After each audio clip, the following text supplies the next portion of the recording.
¿Qué tan difícil es ser pobre? No la pobreza gringa de tener que subsistir con solo un carro en tu McMansión. Ni la pobreza latina promedio de ganar 7,000 pesos al mes. Estamos hablando de la versión genuina, de vivir con menos de $1 al día, de comer de la basura. En pleno 2020, de las 7.500 millones de personas que viven en el mundo, casi 1.000 millones de ellas tienen que subsistir con menos de $1 al día. En este video estaremos hablando de un libro llamado Poor Economics, o Repensar la Pobreza, escrito por los ganadores al Premio Nobel de Economía Abhijit Banerjee y Esther Duflo. Este radical libro nos invita a repensar la manera en la que creemos que se puede combatir a la pobreza extrema. Por más que a los latinos nos guste pensar que somos de países pobres, la realidad es que no estamos muy familiarizados con la pobreza extrema. Menos del 10% de la población de Latinoamérica la sufre. No son pobres extremos, solo son pobres. La verdadera pobreza extrema se suele concentrar en los lugares del mundo más difíciles de desarrollar. África subsahariana, India, Asia del sureste y partes del Medio Oriente. La explicación que se da para este fenómeno suele ser el mismo casi siempre. Sus geografías están para llorar. Son lugares húmedos, llenos de enfermedades, calientes y hostiles para el desarrollo de la infraestructura. Y no digo hostiles de que los campesinos estén en contra de la infraestructura. Me refiero a que literal las selvas y los pantanos se van a tragar cualquier calle que construyas ahí. Así que la teoría dice, pues vas y les desarrollas infraestructura, instituciones, comercio internacional y ¡pum! Lo sacas de la pobreza. Y la teoría más o menos funciona. En 1990 había 2.000 millones de gente en pobreza extrema. Gracias a las reformas neoliberales en muchos países del mundo, principalmente China, ese número bajó a 650 millones en pobreza extrema. ¡Achis! ¿Que no había 1.000 millones el día de hoy? Bueno, la pandemia arrojó a cientos de millones de personas de regreso a la pobreza extrema este año precisamente. Pero bueno, el punto es que esos últimos pobres no se han visto beneficiados, ni se verán, por las reformas de los 90s. No los han podido alcanzar. Entonces, ¿qué sigue? Bueno, básicamente por eso los escritores del libro se ganaron el Premio Nobel de la Economía, porque se pusieron a estudiar por qué ese último billón sigue atorado en la pobreza extrema. Y sus resultados son fascinantes. No se trata de ideología, de políticas macroeconómicas o de grandes planes para cambiar el mundo. Esta gente sigue viviendo con menos de $1 al día por las razones más mundanas y solucionables que se les pueden ocurrir. En el libro se hablan de 9 aspectos, pero vamos a tocar 3 aspectos principales. Para casi cualquier persona, la pobreza es sinónimo de hambre. Si eres pobre, te vas a ir más de una vez a la cama con el estómago vacío. Eso es, si tienes cama. La comida forma la primera y más básica trampa de la pobreza en el mundo. Si no tienes suficiente para comer, no vas a rendir al día siguiente porque estarás cansado. Esto significa que no vas a poder trabajar lo suficiente para sacar dinero y otra vez pasarás hambre. Cuando tomas en cuenta que la vasta mayoría de los trabajos para pobres son físicos, no comer suficiente puede ser catastrófico. Si la gente tuviera suficiente para comer, y comer bien, podría ser más fuerte, trabajar más y mejor y obviamente tener más dinero en un círculo virtuoso de la riqueza.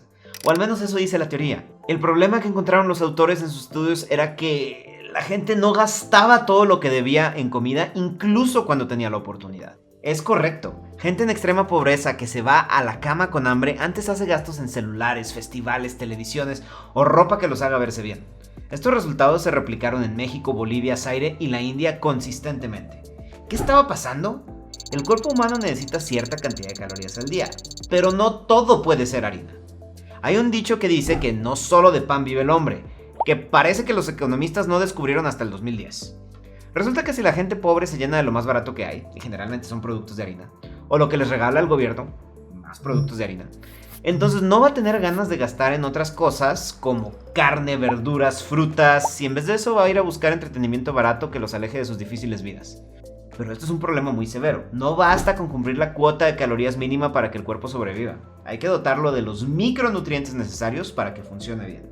Vitaminas, minerales y demás. Sin embargo, todos los esfuerzos gubernamentales en países pobres, especialmente la India, se fueron a cumplir la cuota calórica. O sea, costales y costales y costales de harina y granos para regalar.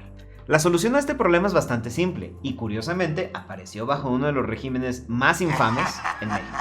Dar suplementos alimenticios a las mamás cuando vayan a recoger sus pagos de apoyos gubernamentales. Son baratos de proveer y resuelven un problema clave. Hacen a la gente más fuerte y más productiva y sus hijos no crecen anémicos. Y aunque la solución ya está identificada, todavía hay muchos gobiernos en el mundo obsesionados con la idea de que todo lo que los pobres necesitan es grano barato. La salud es otra gran área promesa, pero también de gran frustración. Hay un montón de soluciones fáciles que podrían resolver problemas catastróficos para los pobres. Desde vacunas baratas hasta redes antimosquito. La malaria es lo peor, muchachos. Y sin embargo, muy poca gente alrededor del mundo hace uso de estas tecnologías. Esto es porque, aunque la solución a muchos problemas de salud de pobreza extrema es muy fácil de aplicar, es muy difícil de convencer a la gente que la aplique. Por ejemplo, en Udaipur, en India, cuando un niño sufría de diarrea, la solución era hidratarlo con suero que se regalaba en la clínica de salud.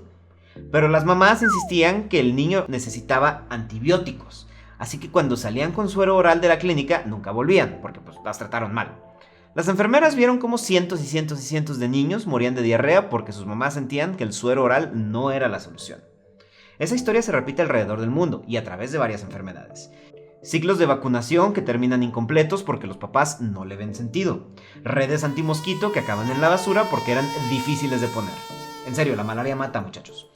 Cloro para purificar agua sucia que nadie usa porque nadie entiende. Y la lista sigue y sigue y sigue y sigue. Y desafortunadamente la solución no es solución de verdad. Educa más a los pobres para que entiendan los beneficios de esta sanitización básica. Pero el problema es que los que vivimos en lugares más adinerados no nos preocupamos por eso. Tenemos acceso a agua limpia ya sea de garrafones o de la llave. Doctores que sabemos que están certificados oficialmente como doctores. Vivimos en lugares donde no hay mosquitos de malaria. Así que en realidad muchos de esos problemas ya fueron resueltos para nosotros por otras personas. Los pobres tienen que gastar su limitado tiempo y ganas de pensar en tomar ese tipo de decisiones de salud, encima de todo lo que tienen que hacer para sobrevivir del día a día. Así que, aunque la educación es educarlos y construirles mejor infraestructura, pues la verdad no hay solución directa.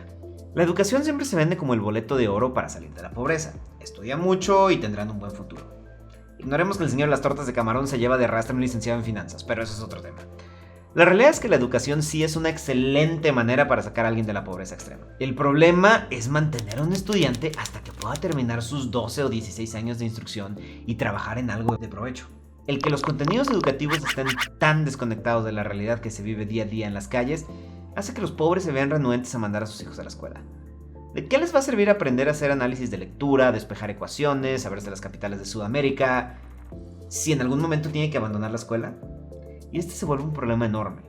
En la India, la mayoría de las familias pobres entrevistadas para el libro reconocían el valor de la educación, pero necesitaban que sus hijos trabajaran tiempo completo para mantenerse. Así que la solución, si se le puede llamar solución, era escoger al niño más inteligente de la familia y ese mandarlo a la escuela, mientras sus papás y sus hermanos se dedicaban en cuerpo y alma a mantenerlo. Hay que entender la apuesta radical que esto significa. Que el niño termine la primaria, secundaria o prepa no crean que significa mucho. Con la prepa, pues puede ser cajero en un supermercado o afín, pero eso no te va a sacar de pobre. No, lo que se requiere es que el alumno llegue a la universidad y se gradúe con suficiente calificación para conseguir una plaza en el gobierno. Es una tarea titánica. La familia tiene que comprometerse 16 años y dedicarle todo a que ese niño inteligente termine su escuela. Cuando vives con $1 al día, la cantidad de problemas que se pueden atravesar a lo largo de 16 años son casi infinitos. A eso hay que sumarle el segundo problema. En la encuesta del libro, esos niños salidos de barrios pobres acababan en escuelas de tercera, con el grupo de gente destinada para el fracaso desde el primer día. No es ni motivacional ni práctico para los muchachos que deciden hacer el sacrificio de estudiar. La solución que identifican los autores es tajante. La escuela como está planteada no sirve y debe de repensarse para las clases más bajas.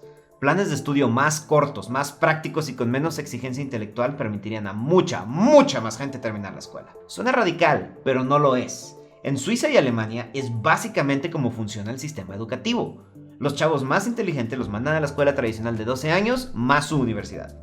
Los que no son tan inteligentes los hacen terminar solo 8 años de escuela y luego comienzan prácticas pagadas en su oficio de especialización. Esta flexibilidad reduciría el costo de estudiar y haría que mantener a un niño a través de su escuela no fuera una tarea tan titánica.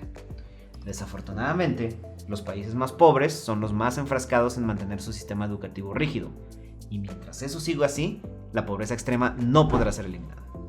En el libro también se tocan temas que no alcanzamos a ver aquí, como la sobrepoblación, la falta de ahorro, los préstamos imposibles y las microempresas tan frágiles de la pobreza extrema. Los autores admiten que no hay una sola palanca que se pueda jalar como para acabar con la pobreza, solo una serie de pequeños cambios que van acumulando beneficios.